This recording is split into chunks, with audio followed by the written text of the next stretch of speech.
nakaraan nating episode, nakita nyo kung paano natin i-break in yung dalawang tune motor na binili natin dun sa Brickyard para sa stock advance na category. So, for now, isa lang yung unit natin ng pang stock advance. Itong dual ridge na VC chassis. So, naisip ko, kasi ang hirap din namang mag-practice pagka isa lang yung pang stock advance na ginagamit. So, since meron tayong mga sobra ng mga FRP plates saka yung mga ibang parts out, so buo na lang tayo ng pangalawang stock advance na unit. Konting review lang dun sa mga newbie.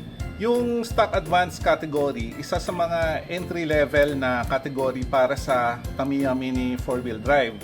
So, aside from dun nga sa box stock, saka dun sa pro stock, itong ang stock advance, yung isa sa mga affordable na category na pwedeng salihan. Ang requirement lang naman, 3 FRP plate. So, ito nga sa harap, tapos dun sa gilid, consider yung isang pair ng side stay is considered as 1, and then yung mounting plate dun sa likod. So, since meron pa tayong mga sobrang FRP plate, since nag-upgrade nga tayo ng mga HG dun sa mga build natin ng BMAC, so why not gamitin na lang natin for another unit ng pang stock advance. As mentioned earlier, naka-build na tayo ng box stock, tapos yung pro stock. So if you notice, dun sa mga hindi pa napanood yung video, meron tayong video nito, unboxing nito, and might as well as this one, yung Big Stinger G na pro stock natin.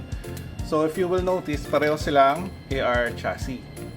So why not, yung para maging consistent siya, yung gagawin natin na pang stock advance ngayon is another AR chassis. Actually, meron pa tayong natatago na Shadow Shark dito na AR chassis din. So tignan natin yung laman niya. So basically, it's the same. So ito nga yung AR chassis. This is the normal na Shadow Shark. Marami pang variants ng Shadow Shark yan, yung mga special edition, yung mga nagkakahalaga ng... This one is affordable lang siya, mga 500 to 600 pesos lang mabibili nyo. But yung mga special version, mabibili nyo ng mga 3,000 to 4,000 ang bentahan. So, iba-ibang special edition yung research nyo na lang. Tapos yun, so ito nga yung mga gagamitin natin na parts nya. So, ito yung cowl. Plus yung internal parts. Tapos, ito na rin yung gagamitin natin na wheels. Pero itong tires nya, yung normal na slick tires lang siya. So, para hindi tayo mag-disadvantage dun sa setup natin, meron tayong part out na hard tires na ipapalit natin dito sa wheels nya na nakasama dun sa package.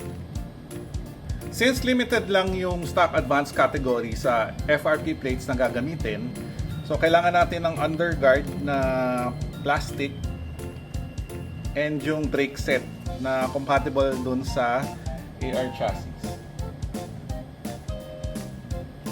So just like this one, so iba lang siya ng kulay. And also yung underguard dun sa front underguard na gagamitin natin sa AR chassis naman. Assembly muna natin yung internals ng AR chassis bago ko ipakita sa inyo yung setup ng mga FRP plates and yung rollers, pati na rin yung mga damper sets. A few moments later. Unahin natin install yung underguard. Doon sa mga hindi familiar dito sa part na to, so yung front underguard, dalawang klase yan. So this one, itong portion na to, is for pag gumagamit ka ng large diameter tires kasi yung clearance niya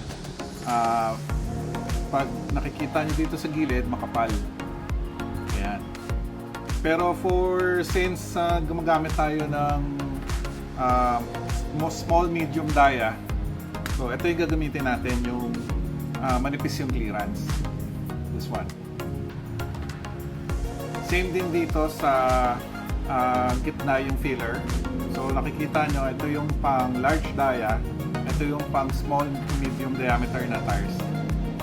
Nakakabit na yung mounting ng brakes natin sa likod, plus yung gitnang portion ng underguard. So bago natin ikabit yung actual na brakes dito and yung dalawang external pa, left and right ng underguard, kailangan muna nating i-mount yung FRP plate. So sa likod nakamount na yung FRP plate. So para hindi siya magbara dun sa mounting ng roller, sa kanan natin ilalagay yung pinaka-brake.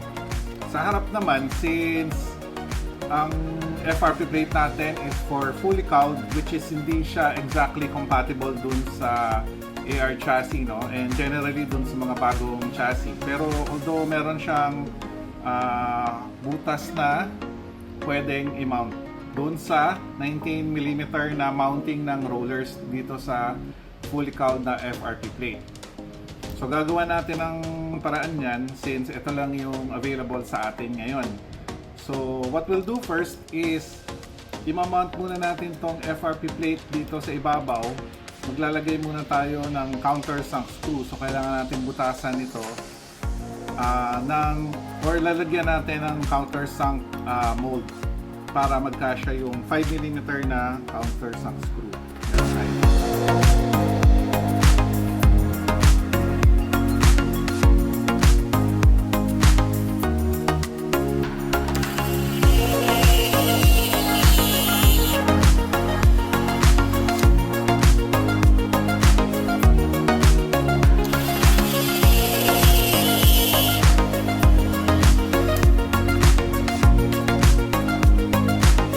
So, ang purpose ngayon ng paglagay ng countersunk, since gagamit tayo ng 13mm size na roller dito sa dalawa, so para hindi siya sumabit, pag minount na natin dun sa chassis mismo itong FRP plate.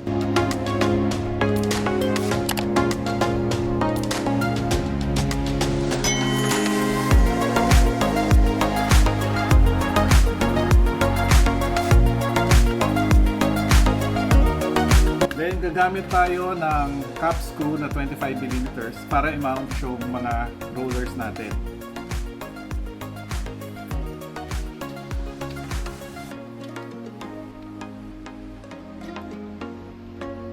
So dito sa hole ng 13mm, unahin muna natin yung spring washer.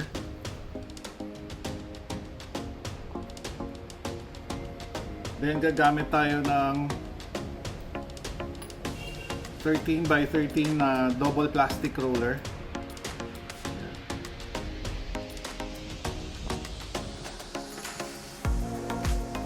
Tapos spacer na 3mm. Tapos yung kasamang 13mm na plastic roller dun sa kit ng Shadow Shark. Para yun yung stabilizing na na guide dun sa ibabaw. Last na washer, and then ilalak na, gagamitan natin siya ng lock nut para ma-secure.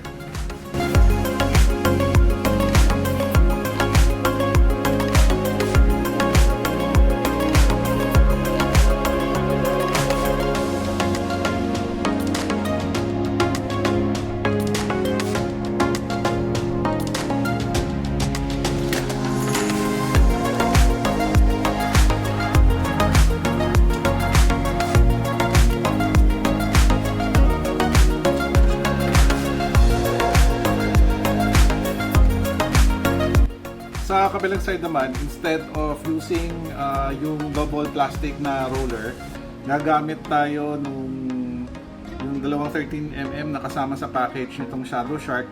Plus, gagamit tayo ng isang 13mm na merong rubber ring.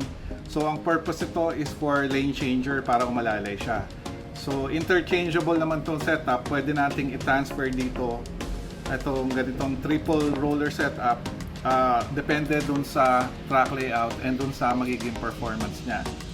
So ang sequence, maglalagay muna tayo ng lock washer doon, and then lagay natin to unang roller, then 3mm spacer, yung second roller 3mm spacer ulit, and then yung roller na merong O-ring.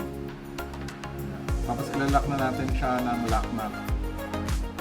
Lagyan muna natin siya ng small washer.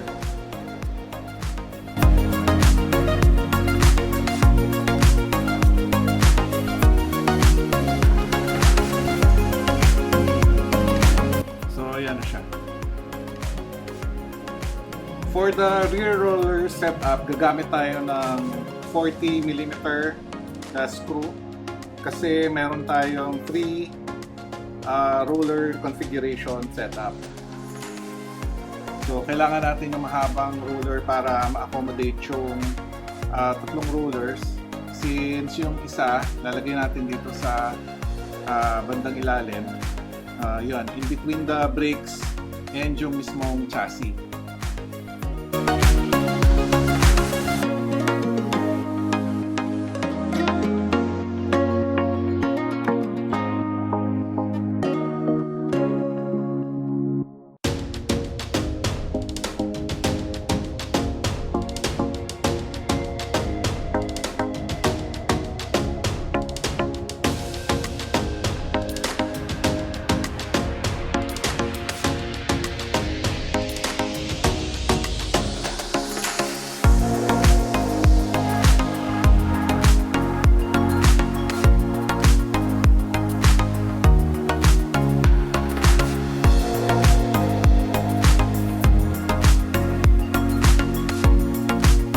Ito na yung nabuo natin na stock advanced setup na AR chassis.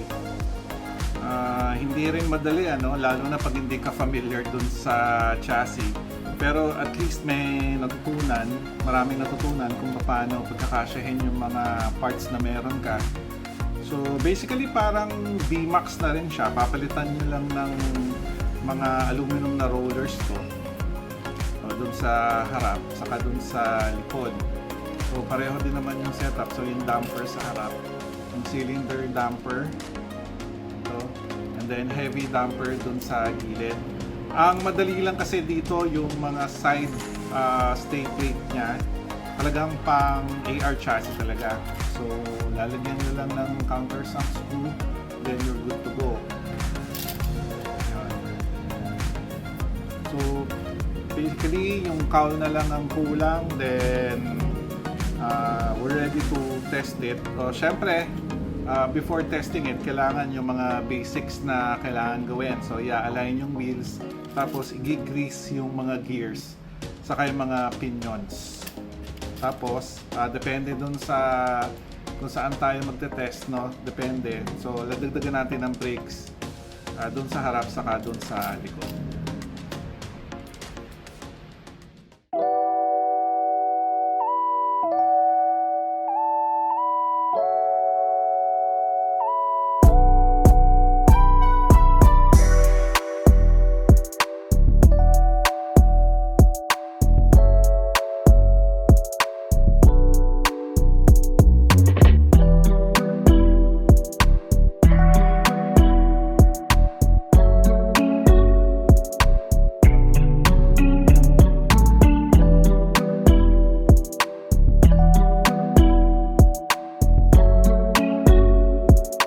Next step, syempre, for the Shadow Shark na stock advance natin, ita-track test na natin. So, watch out for the next video on that. Para may ka-partner na yung VC chassis na stock advance setup.